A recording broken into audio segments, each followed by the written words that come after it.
First contact with the Dominion. Captain Sarah Chen stood at the observation deck of the EDS Hyperion, Earth's most advanced deep space research vessel, watching the strange alien ship drift silently through the void. Its crystalline structure pulsed with a fading blue light, like a dying heartbeat in the darkness of space. 3 hours ago, it had appeared at the edge of Saturn's rings, its emergence accompanied by a burst of radiation that had initially sent the Hyperion's sensors into chaos. Status update, Chen asked, her eyes never leaving the alien vessel. Dr. Marcus Rodriguez, the ship's lead xenobiologist, consulted his tablet. Life signs are stable but weak. Their propulsion system seems to be completely dead, and their hull shows signs of massive energy weapon damage. Whatever hit them, Captain, it wasn't friendly. Chen nodded slowly. When humanity had finally ventured beyond Mars, they'd found no signs of intelligent life. No ruins, no signals, nothing. Earth's scientists had theorized that perhaps we were alone in our corner of the galaxy, or that some cosmic filter had wiped out any civilization before they could reach the stars. Now their first contact was with a ship that looked like it had barely survived a war. Dr. Rodriguez, what's your assessment of the risk if we bring them aboard? The xenobiologist straightened his glasses. Their biology seems silicon-based, but compatible with our atmosphere. They're humanoid in structure, though their internal anatomy is quite different. I don't detect any signs of biological weapons or contaminants. If we're going to help them, we need to act fast. Chen tapped her neural interface, connecting to the ship's eye. Helena, begin docking procedures. Alert Medical Bay to prepare for unknown alien physiology. And get me a direct line to Earth Command. The AI's response was immediate. Docking procedures initiated. Medical Bay is preparing. Be advised, Captain, that Earth Command transmission will have a 12-minute delay at current distance. As the Hyperion's docking arms extended toward the alien vessel, Chen couldn't shake the feeling that this moment would change human history forever. She trained for first contact scenarios, but nothing could have prepared her for the reality of it. The docking procedure took 20 minutes, during which Chen assembled her first contact team. Dr. Rodriguez for biological analysis, Lieutenant Commander James Wu for security, and Dr. Sarah O'Neill, their leading linguist and anthropologist. As they stood in the airlock chamber, Chen addressed her team. Remember your training. We're here to help, but stay alert. This could be first contact, or it could be first conflict. Let's hope for the former. The airlock cycled, and they entered the alien vessel. The interior was a maze of crystalline corridors that seemed to have grown rather than been built. Emergency lighting cast everything in a pale blue glow, and the air was thin but breathable. They found the crew in what appeared to be the ship's control center. 5 humanoid figures, their skin a pale lavender color with iridescent patches, lay unconscious at their stations. Their bodies were slender, almost fragile-looking, with elongated limbs and large almond-shaped heads. Dr. Rodriguez immediately began scanning them with his medical equipment. They're alive, but in a state of biological stasis. Their vital signs are similar to what we'd see in deep hibernation. Can you wake them? Chen asked. Yes, but carefully. Their biology seems to have some sort of natural defense mechanism against rapid recovery from stasis. It took another hour to safely revive the alien crew. When the first one opened its eyes, revealing pupils that shifted color like oil on water, Chen held her breath. This was humanity's first real conversation with an alien species. The alien spoke, its voice producing sounds that seemed to resonate on multiple frequencies simultaneously. Dr. O'Neill's universal translator worked furiously to decode the language, and after a few moments, broken English emerged from her device. We, grateful. Help came. Not expected. Humans would respond. Chen stepped forward, keeping her hands visible and her posture non-threatening. I'm Captain Sarah Chen of the Earth Deep Space Vessel Hyperion. We received no distress call, but we found your ship damaged. Can you tell us what happened? The alien's color shifted slightly, patches of its skin darkening. I am first speaker Xerix of the Arcadian Collective. We were running. The Dominion. They found our colony. Destroyed everything. We barely escaped. The translator struggled with some concepts, but the message was clear enough. These people were refugees. The Dominion? Chen asked. We've never heard of them. Xerix's skin rippled with what might have been fear. The Dominion consumes. They find worlds, civilizations. They take what they want, destroy what remains. Your people, how have you survived? How have they not found you? Chen exchanged glances with her team. We're relatively new to deep space travel. We've only recently begun exploring beyond our solar system. The alien's color shifted again, this time to something brighter. New. But your ship, your technology. We detected quantum signatures. Advanced AI matrices. How can you be new? Dr. Rodriguez stepped forward. We developed differently than most species, it seems. We focused on certain technologies before others. We've had quantum computing for decades, but we're still perfecting faster than light travel. Xerix struggled to sit up, its movements careful and deliberate. Perhaps this is why you survived. The Dominion looks for traditional signs of advancement, faster than light signatures, antimatter reactions. They do not expect different paths.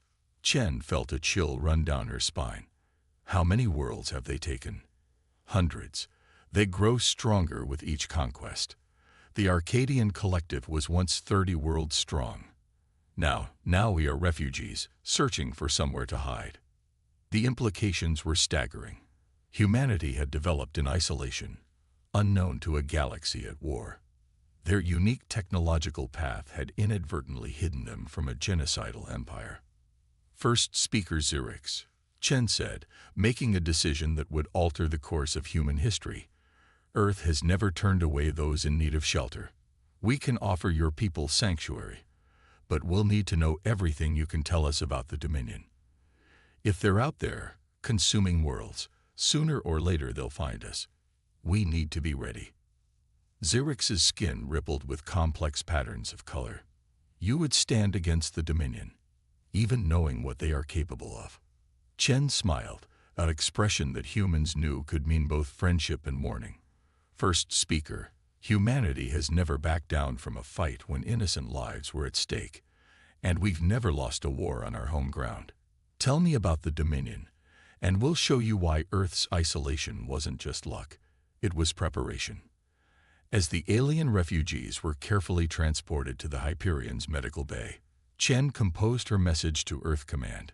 Humanity had hoped their first contact would be peaceful, but instead they'd found a galaxy in crisis. Yet as she watched her crew efficiently care for their unexpected guests, she felt a surge of pride. Humanity had spent its isolation becoming stronger, developing technologies in unique ways, preparing for threats they hadn't known existed. The Dominion thought they were invincible because they'd never faced a species that developed like humanity had. They'd never encountered a civilization that had turned their own planet's harsh challenges into stepping stones for advancement. They'd never faced a species that had nearly destroyed itself multiple times, learning and growing stronger from each near-extinction event. Soon, they would learn why Earth's isolation had been a blessing in disguise. The Dominion thought they were the apex predators of the galaxy. They were about to discover they weren't the only species that had evolved to dominate their environment. Humanity was going to war. The war machine awakens. General Michael Santos stood in the heart of Cheyenne Mountain's Quantum Computing Center, watching as holographic displays showed humanity's military-industrial complex roaring to life. 6 months had passed since the Hyperion's first contact with the Arcadian refugees, and Earth had spent every second preparing for war. "Show me the Jupiter shipyards," he commanded, and the AI obliged.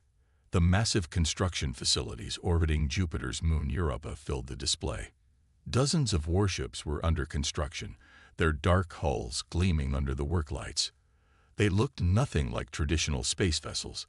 These ships were predators, built with every lesson humanity had learned from Earth's apex hunters. Production report, Santos requested. Colonel Diana Martinez, his chief of operations, stepped forward. The first fleet will be ready in 2 weeks, sir. The quantum armor integration is proceeding faster than expected, and the AI neural networks are learning at an exponential rate. Santos nodded, studying the nearest ship in detail. The Arcadians had been shocked when they learned that humans had developed quantum technology without first mastering faster-than-light travel. But Earth had learned long ago that the best defense was a good offense, and they'd focused on technologies that would give them an edge in combat. "How are our guests adapting to the neural interface trials?" he asked. Martins brought up another display, showing the training facilities where Arcadian refugees worked alongside human pilots. "Better than expected, sir. Their silicon-based biology actually interfaces more smoothly with our quantum systems than human wetware. They're providing invaluable insights into Dominion tactics and capabilities."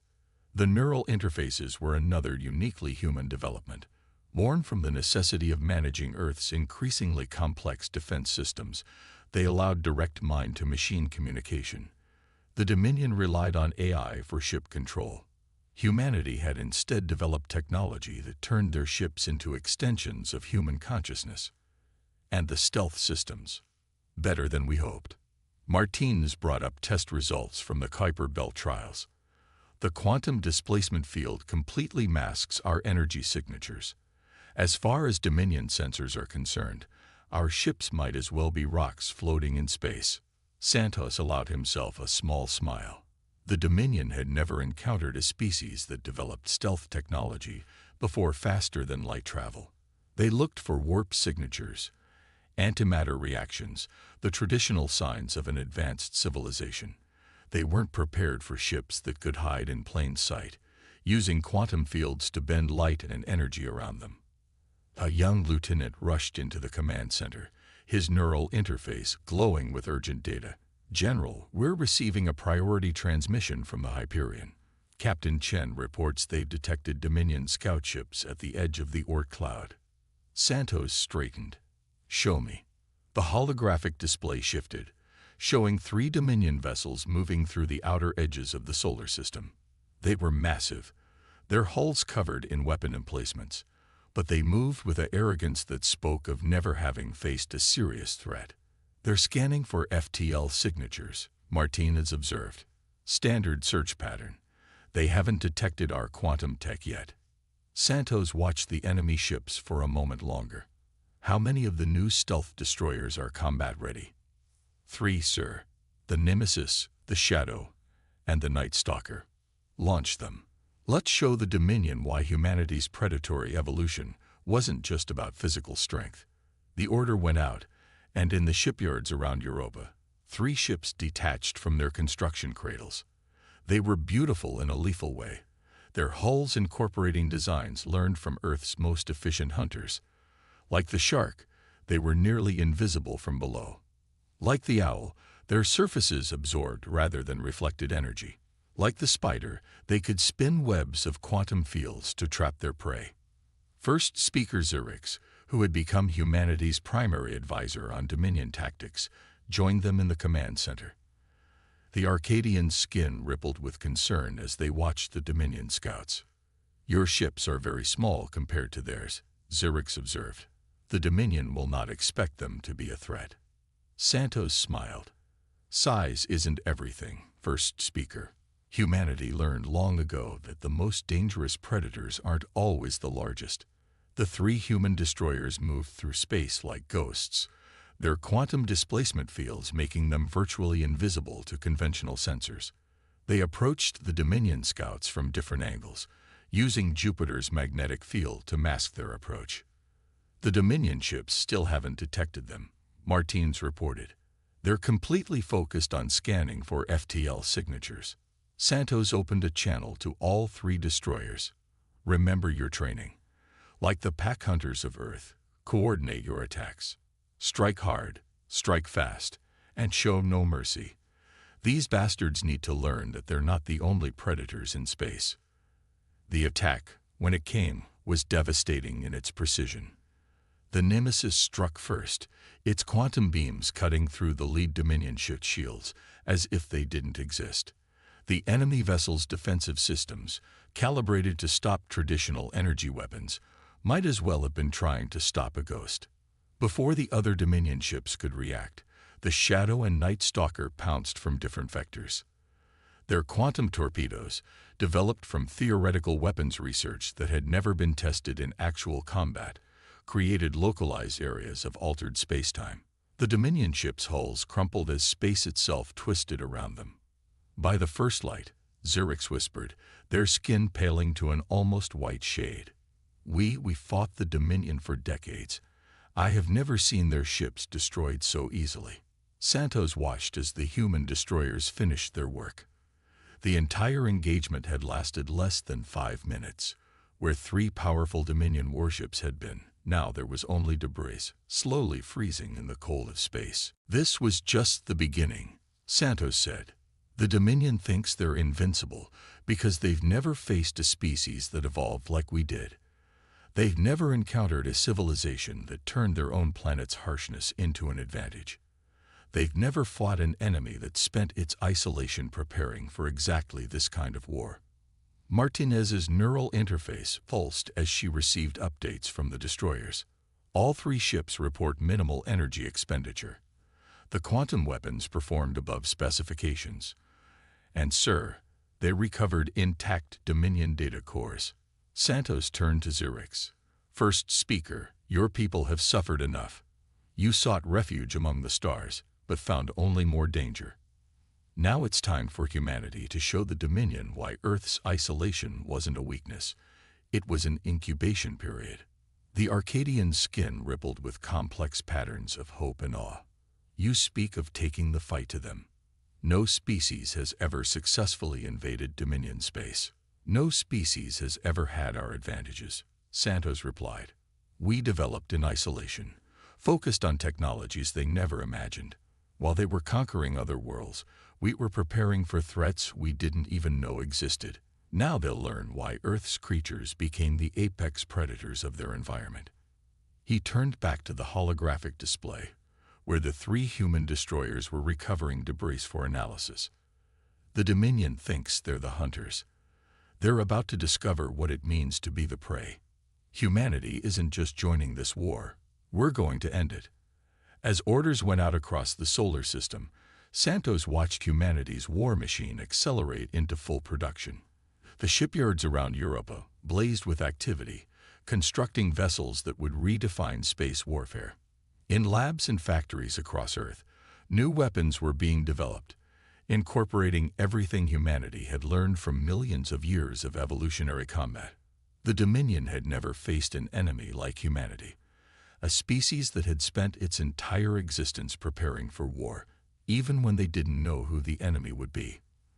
They were about to learn why isolation had made humanity not weaker, but infinitely more dangerous. The war machine was awake, and its hunters were ready for blood. Operation Thunderstrike. Admiral Sarah Chen, now commanding the EDS Hyperion as the flagship of humanity's first deep space battle fleet, stood at her command station as 50 Earth warships dropped out of quantum space near the Dominion fortress world of Nexus Prime. The planet's orbital defenses were impressive. Hundreds of defense platforms, energy shields that could withstand conventional fleet bombardment, and at least 200 Dominion warships. Status report, she commanded, her neural interface pulsing with real-time tactical data. Quantum displacement fields holding steady, Lieutenant Commander Wu reported. Dominion sensors haven't detected us yet. They're still focused on their standard FTL detection grid. Chen allowed herself a grim smile. The Dominion's arrogance was their weakness. They couldn't imagine a species developing space combat capabilities without following their expected technological progression. Earth's quantum technology, developed in isolation, was about to change everything they thought they knew about warfare. First speaker Zerix, now serving as the fleet's chief tactical advisor, stood beside Chen. Their skin rippled with nervous energy as they watched the Dominion fleet's standard patrol patterns. I still cannot believe we are attacking Nexus Prime, Xerix said quietly. The Arcadian Collective lost 3 fleets trying to defend against a Dominion attack here. Now we bring the war to them. The best defense is a good offense, Chen replied. Humanity learned that lesson long ago. We're not here to defend. We're here to hunt. She opened a fleet-wide channel. All ships, this is Admiral Chen. Operation Thunderstrike begins in 5 minutes. Remember your training. Like Earth's pack hunters, we strike together. We strike hard. And we show no mercy. These bastards have terrorized the galaxy long enough. Today, they learn they're not the only predators in space. The human fleet moved into attack formation, still cloaked by their quantum displacement fields.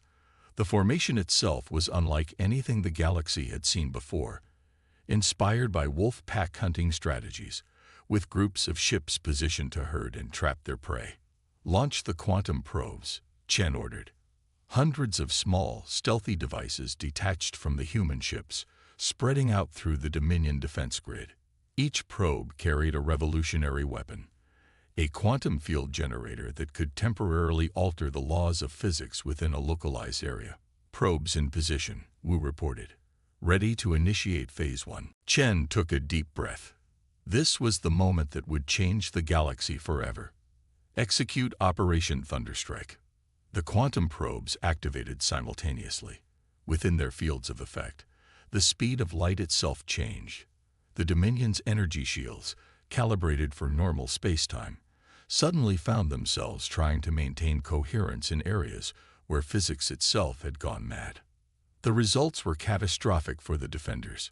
Shield generators overloaded and exploded. Defense platforms, suddenly operating under different physical laws than their targeting systems were designed for, began firing at random coordinates. Dominion ships found their energy weapons shooting backwards or phasing through their targets without effect. Phase 1 successful, Wu announced. Dominion defenses are in chaos. Their command and control networks are trying to compensate, but they can't handle the variable physics zones. Launch Phase 2, Chen ordered. The human fleet decloaked, but not in the way the Dominion expected. Instead of simply becoming visible, each ship seemed to multiply quantum displacement fields, creating dozens of perfect copies. To Dominion sensors, it appeared as if thousands of warships had suddenly materialized throughout their defense grid. Multiple Dominion ships attempting emergency FTL jumps, Wu reported with satisfaction. Their drive signatures are interacting with our quantum fields. They're tearing themselves apart. Chen watched as the Dominion fleet tried to respond to an attack unlike anything they'd ever encountered. Their ships, designed for traditional space combat, found themselves fighting an enemy that could change the rules of physics itself. Commence attack pattern Delta, she commanded. Show them why Earth's predators evolved to be the most efficient killers in their environment. The human fleet moved with terrible precision. Like a pack of wolves separating weak members from the herd, they isolated and destroyed Dominion ships one group at a time. Quantum weapons bypassed shields designed for conventional energy attacks. Hull-mounted gravity manipulators crushed enemy vessels like aluminum cans. Temporal distortion beams caused Dominion ships to experience hours of damage in seconds of real time. Admiral, Wu called out, we're detecting massive energy buildups in the planetary defense grid. They're diverting power from their cities to the orbital platforms. As expected, Chen replied. Initiate Phase 3. From the belly of each human warship, swarms of smaller craft emerged. They weren't fighters in the traditional sense. They were autonomous hunter-killers, their designs based on Earth's most successful parasitic organisms. As the Dominion diverted power to their defenses, these tiny ships attached themselves to power conduits and defense platforms, injecting quantum-corrupted code directly into the enemy systems. Xerix's skin had turned almost white with amazement. This is impossible. The Dominion's cyber defenses are impenetrable. No species has ever successfully hacked their systems. That's because they expected traditional cyber warfare, Chen explained. We took a different approach. Those aren't hackers. They're more like viruses, changing the fundamental way their quantum computers process information. On the tactical display, Dominion defense platforms began turning on each other. Shield generators protected enemy ships from their own weapons. Targeting systems identified friendly vessels as hostile threats. Dominion fleet is in full retreat, Wu reported. Their remaining ships are attempting to reach the system's edge. Should we pursue? Chen studied the tactical situation. The battle for Nexus Prime had lasted less than 30 minutes. One of the Dominion's most heavily fortified worlds had fallen to an attack they still didn't understand. Negative, she decided. Let them run. Let them tell their leaders what happened here. Let them spread the fear. She turned to Zurix, whose skin was displaying patterns of awe and disbelief. This is just the beginning, first speaker. For centuries, the Dominion has terrorized the galaxy because no one could fight back effectively. They never imagined facing a species that developed in isolation, that focused on technologies they never considered possible. You have done more than defeat them, Zurix said quietly. You have shattered their myth of invincibility. The other subjugated species will hear of this. They will begin to hope again. Chen nodded, watching as human ships began securing orbital positions around Nexus Prime. The planet's population, mostly consisting of species conquered by the Dominion, were already sending messages of surrender and pleas for liberation. Tell me, first speaker, she said, in all the Dominion's history of conquest, have they ever faced an enemy that turned defeat into an advantage? Have they ever encountered a species that treated every setback as an opportunity to grow stronger? No, Zurix admitted. They simply overwhelm and destroy. They have never needed to adapt. Then they're about to learn a harsh lesson about evolution, Chen said. Every creature on Earth, from the smallest bacteria to the largest predator, survived because they adapted to challenges. Humanity didn't just survive our isolation. We used it to become something the Dominion couldn't imagine. She opened a channel to the fleet. All ships, begin Phase 4. Secure the orbital facilities and prepare for ground operations. The Dominion is about to learn why Earth's apex predators didn't just dominate their environment. They changed it to suit their needs. As her orders were carried out, Chen reflected on the irony of the situation. The Dominion had conquered hundreds of worlds, thinking themselves the greatest power in the galaxy. They had never considered that somewhere, in isolation, a species might be evolving into something far more dangerous, a predator designed by millions of years of competition to be the perfect killer. Operation Thunderstrike wasn't just a victory.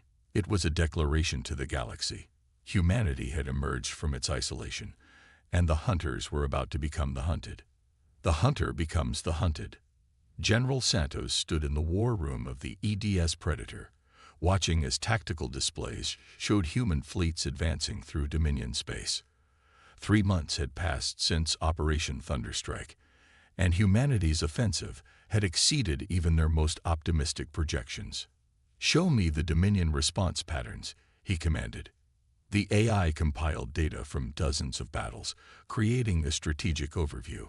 Dominion fleets were abandoning their traditional patrol routes, consolidating around their core worlds. Their once mighty empire was contracting like a wounded animal trying to protect its vital organs.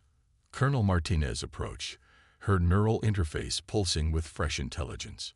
Sir, the Arcadian analysis team has finished decoding the latest Dominion transmissions. They're terrified. Santos raised an eyebrow. Show me.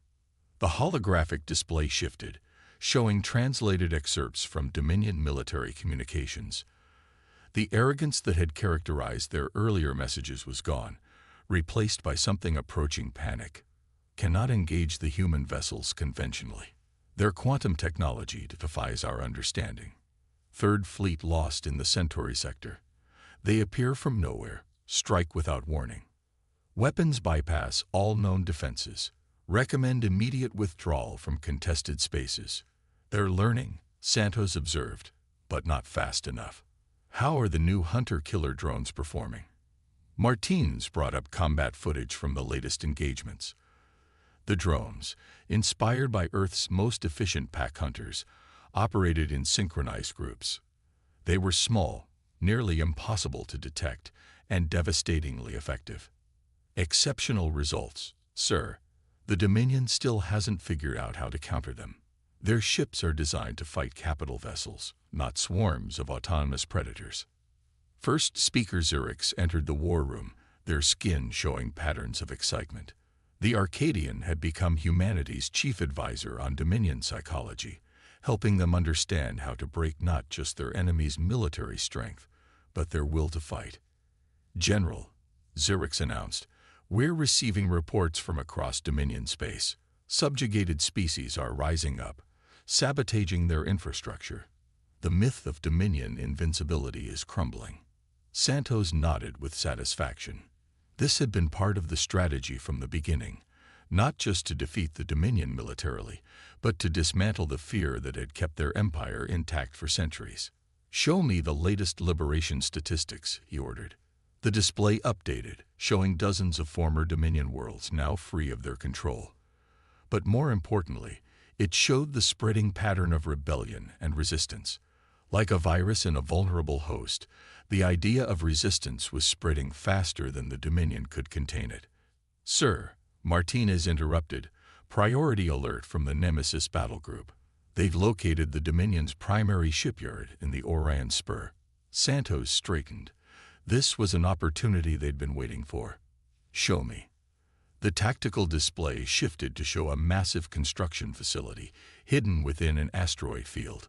Dozens of Dominion capital ships were under construction, their incomplete hulls surrounded by defense platforms and patrol vessels. "They're rushing to replace their losses," Martinez observed. "Quality is suffering. These ships aren't up to their usual standards." "Fear makes you sloppy," Santos replied. "They're so focused on quantity now that they're forgetting what made them powerful in the first place." He studied the facility's defenses for a moment. "Deploy the Phantom Fleet." The Phantom Fleet was humanity's latest innovation in space warfare. Instead of traditional warships, it consisted of vessels that could alter their quantum signature to appear as space debris, asteroids, or even background radiation. They were the ultimate expression of humanity's approach to hunting: patient, invisible, and lethal. "Phantom Fleet deploying," Martins confirmed. "They'll be in position within 6 hours." Santos turned to Zerix. "First Speaker, in all your experience with the Dominion, did they ever show fear? Did they ever act like prey?" The Arcadian's skin rippled with thoughtful patterns. "Never. They were always the predator, always confident in their superiority. This behavior is unprecedented. That's because they've never been hunted before," Santos explained. "On Earth, even the most powerful predators can become prey when faced with a more efficient hunter. The Dominion is learning what every species on our world had to learn. Adaptation isn't optional, it's survival." The next 6 hours were spent preparing for the assault. The Phantom Fleet moved into position with impossible stealth, their quantum signatures indistinguishable from the surrounding asteroid field. The Dominion shipyard continued its frantic production, unaware that they were surrounded. "All Phantom units in position," Martins reported. "Ready to initiate Protocol Apex." Santos opened a channel to the fleet.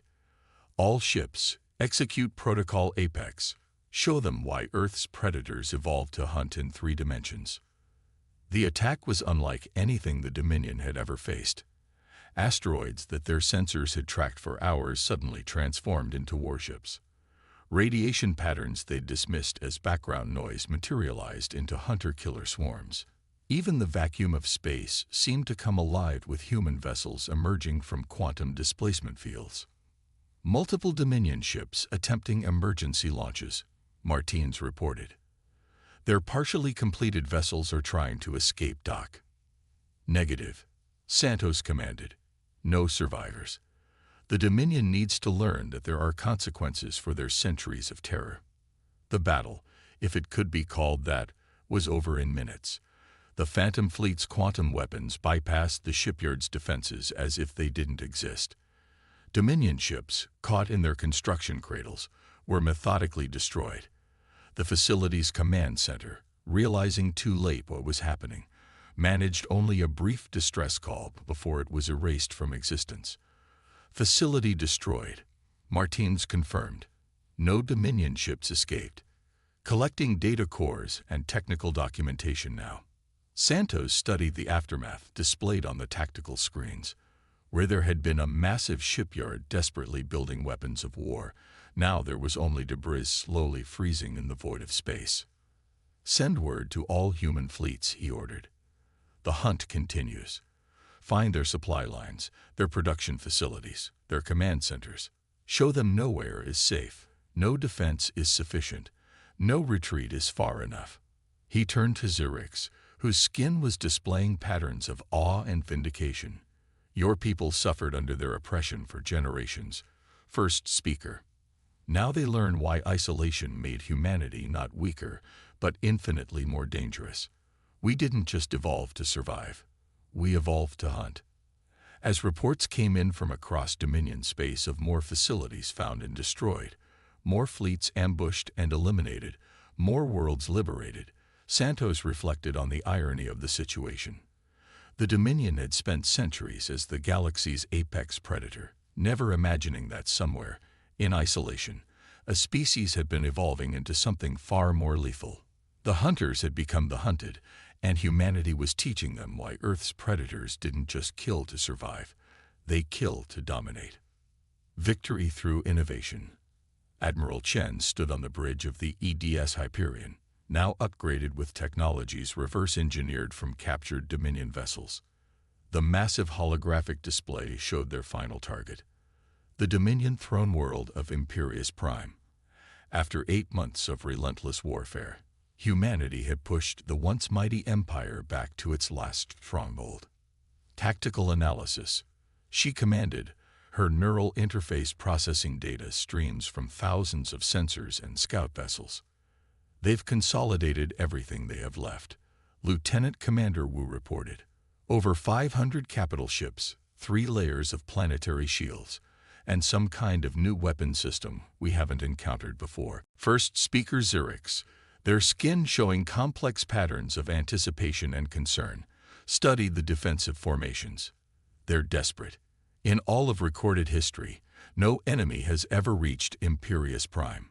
The Dominion leadership is facing something they've never experienced, the real possibility of defeat. Chen allowed herself a grim smile. Then let's show them how humanity handles victory. Deploy the quantum web. The quantum web was humanity's latest innovation in space warfare, developed by combining their understanding of quantum physics with lessons learned from Earth's most successful predators. Like a spider's web, it was nearly invisible.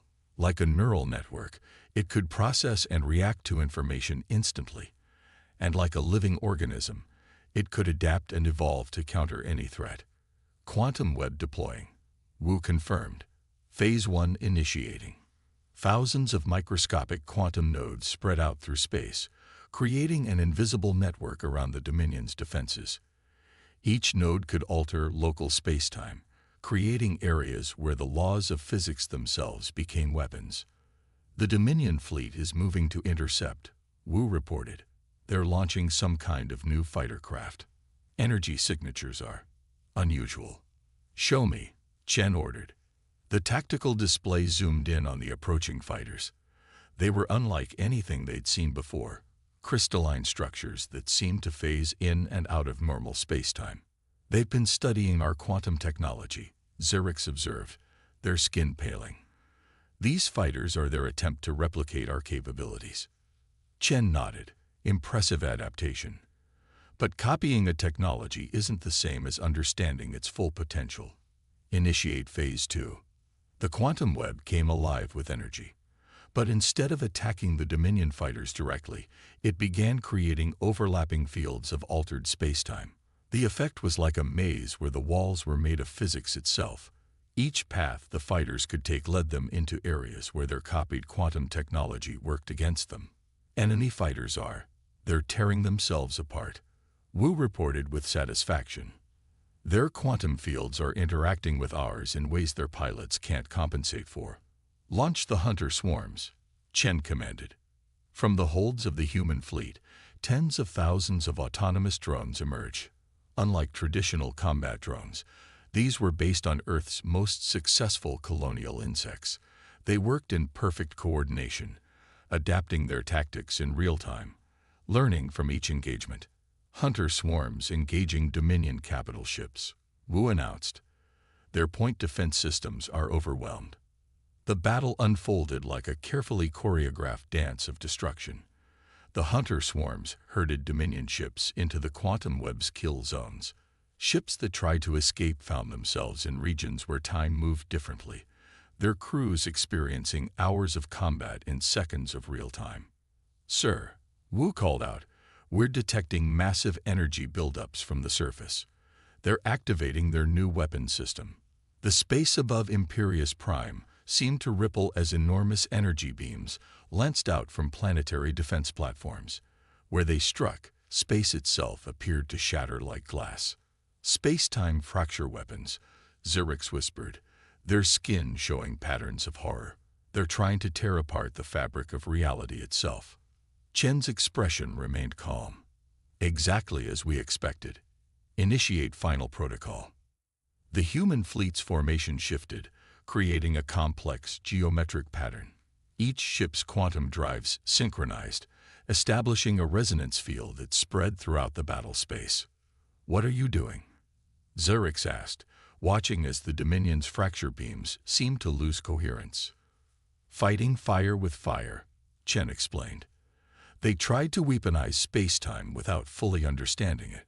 We're showing them why that's dangerous." The resonance field intensified.